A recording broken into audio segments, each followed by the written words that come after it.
Hi everyone, and welcome to part 2 of my character design series in which I turn weapons into characters. As I said in the last part of the video, the weapon designs I'm choosing are from Elden Ring, but the characters that I'm designing are completely unrelated. I just can't resist a cool weapon, and Elden Ring has a lot of them, so yeah, here we are. In this one, I'll be making a character based off the Carian Regal Scepter, which is in the top left of the screen right now. So yeah, let's get into it. The first thing I do when I consider the designs of these characters is read the weapon description and look at design cues from the weapon itself. This weapon's description is, quote, "Magic Scepter of Vernala, Queen of the Full Moon." So cool. The glintstone is known as Carian Blue, enhancing full moon sorceries. Only those with the highest intelligence may wield this, the finest of glintstone staves. End quote. Needless to say, I am in fact not of high enough intelligence in-game to actually use this scepter. It's been sitting in my inventory since 4 years ago. But it do be like that sometimes, so yeah. If that sentence made no sense to you though, don't worry, it's just fantasy nonsense anyways. The point for me, at least, is that I wanted to create a very high-class mage character with some sort of blue stone included in the design. That's literally it. Because I only recently designed a character with moon symbolism, that sounded weird. I recently designed a character with moon symbolism, so I didn't really want to do that again. So instead, I took more cues from the staff itself. Once again, the image is still in the top left corner. The scepter itself is really intricate and almost sword-like, so I wanted to go more in the direction of a mage-knight hybrid so that I would have the opportunity to add in armor and lots of extraneous patterns and filigree. With those initial thoughts, I moved on to Pinterest, where I made a board with more potential design ideas.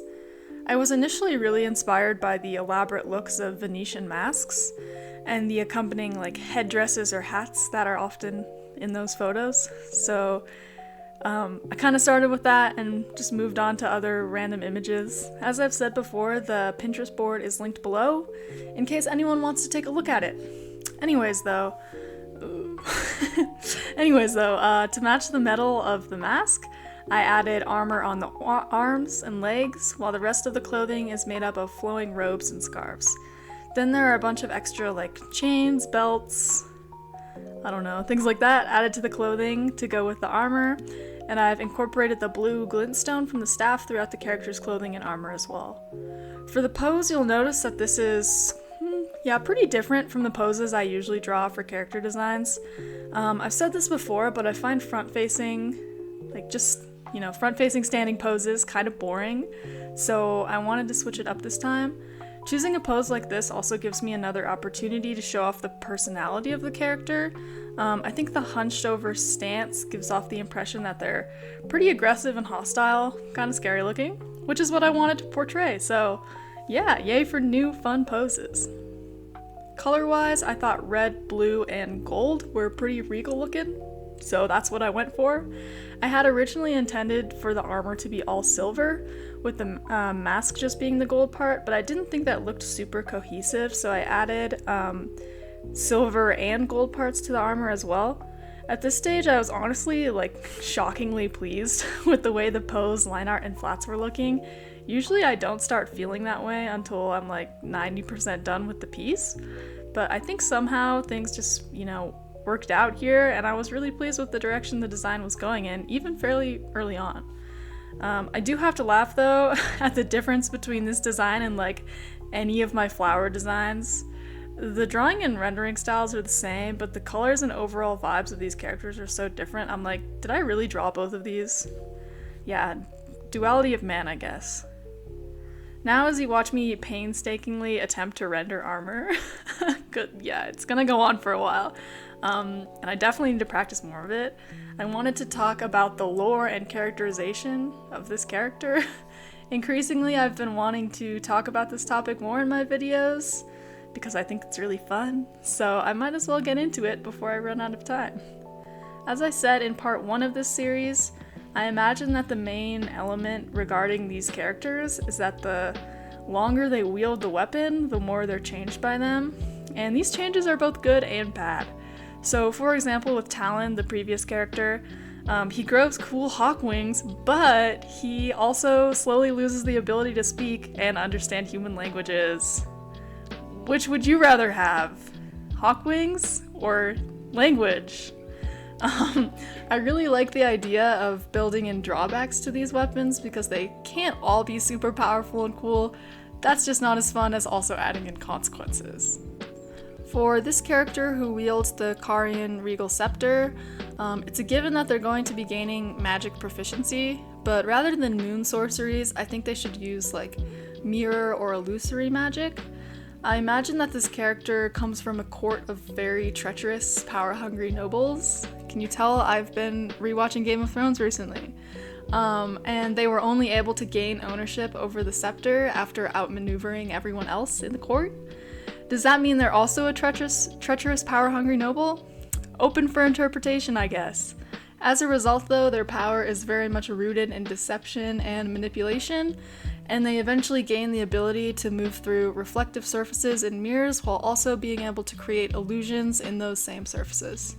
The drawback? Because there is one. They've lost the ability to see their own appearance in reflections and are slowly losing recognition of the faces of others.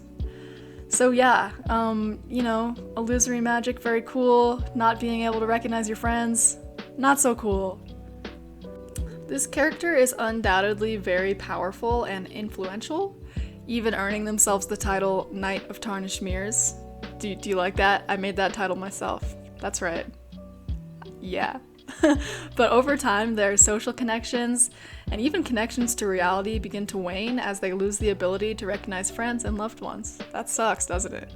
Eventually, even their true name is lost to time, and only their identity as the Knight of Tarnished Mirrors remains. Does this imply that these weapons grant their users a lengthened lifespan or immortality? Maybe! Certainly seems like it's the case, so I guess that's what I'm going with for now. Maybe it depends on the weapon, so this weapon gives immortality or something. As they're depicted in this illustration, this character is still kind of put together, as evidenced by the clean, very intact clothing and accessories, but they're definitely starting to unravel as the drawbacks of being the user of the scepter start to become apparent. So, as I said before, their posture definitely gives off distrust and aggression in a way that, I hope, sort of matches with the story that I've created for them. Now, at this point, you may be asking yourself, why don't they just give up the scepter? Because the drawbacks of using it sound really shitty. Good question, and I'm still kind of figuring it out. Canonically, I could make it so that ownership of these weapons only changes once the previous user dies. That's something I could do. But there's another option that might be more compelling story-wise, which is that the abilities these weapons offer are so enticing and corrupting that their users would rather relinquish their own humanity than give up this power. Even just saying it out loud, I think the second option sounds a lot more interesting. It's more like character-driven and individual, character-driven, so that maybe there are some people who actually would give it up if they're like morally sound. But for the most part, these characters are like, nope, this is mine until I die, but also maybe I'm immortal, so yeah, there is that. That's all I've got on the lore for today, but really quick, I did want to talk about the overall direction that my channel is going in terms of these character design videos. As you can probably tell, I really enjoy designing characters and creating like characterization or story that fits with the overall vibe of what I'm drawing. For now, I've decided that each series of characters I do is going to be in their own like little universe. So all the flower characters have their own thing going on, their own world going on, and the weapon characters are in a different world. Honestly, I can't think of a way to make everything cohesive, given how widely different the aesthetics are between the two series. So for simplicity's sake, this is what I've decided on. That doesn't mean I won't add characters to either world in the future, because I might end up creating characters that could like feasibly interact. But for now, yeah, as I said, different universes. I don't know if anyone cares about these types of specifics, but I wanted to say it for my own sanity because I simply can't convince myself that these two exist on the same planet. Anyways, hope that all made sense. Sorry if it was boring.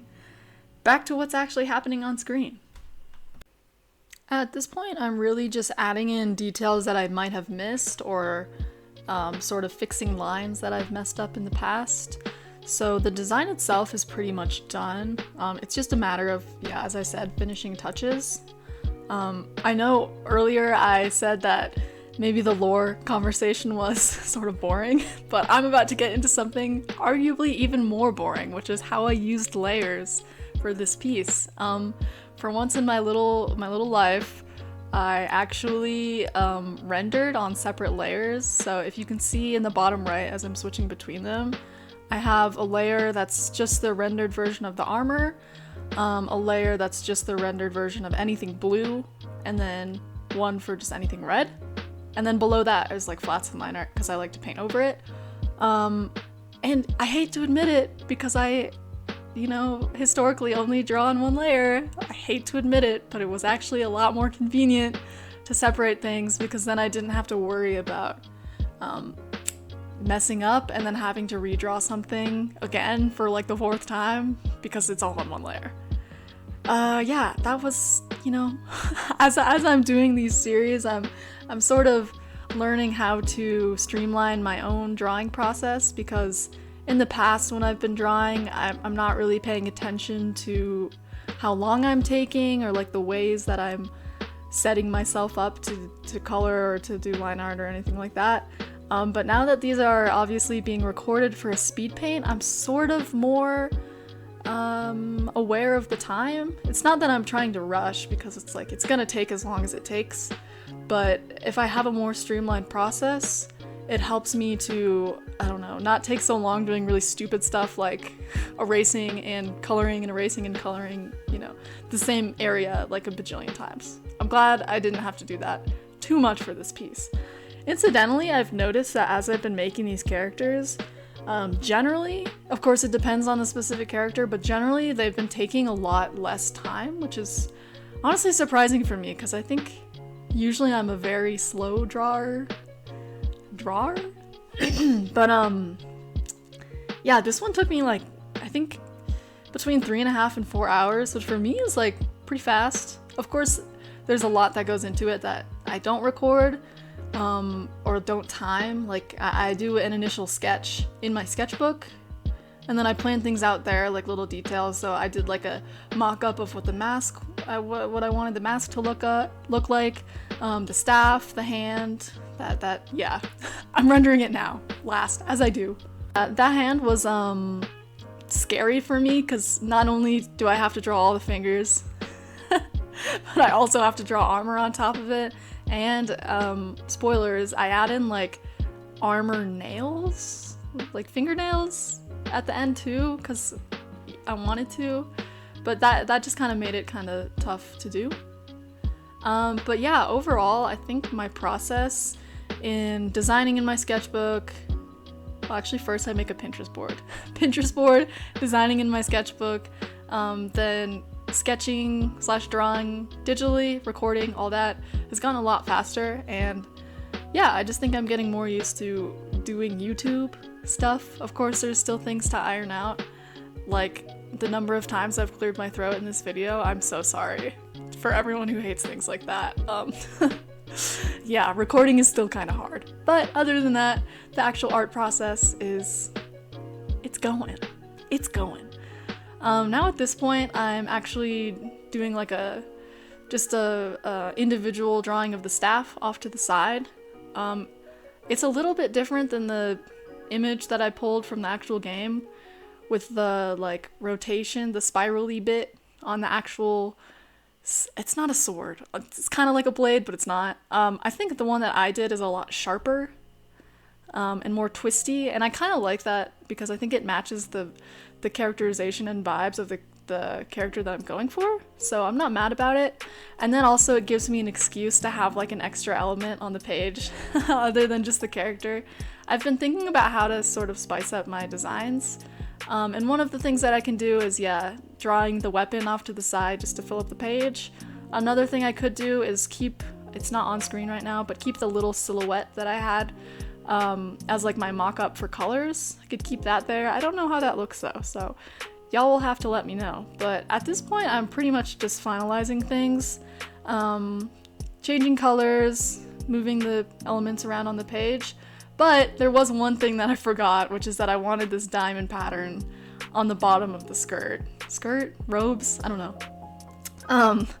And I like literally finished recording, and then I was like, wait, this is in the mock-up. I want this. I still want to have this, because extra patterns, I think, make it look a bit more interesting. And I'm glad I did end out adding it in, even though it took me extra time. Not super long, but I'm like, wow, why did I forget it?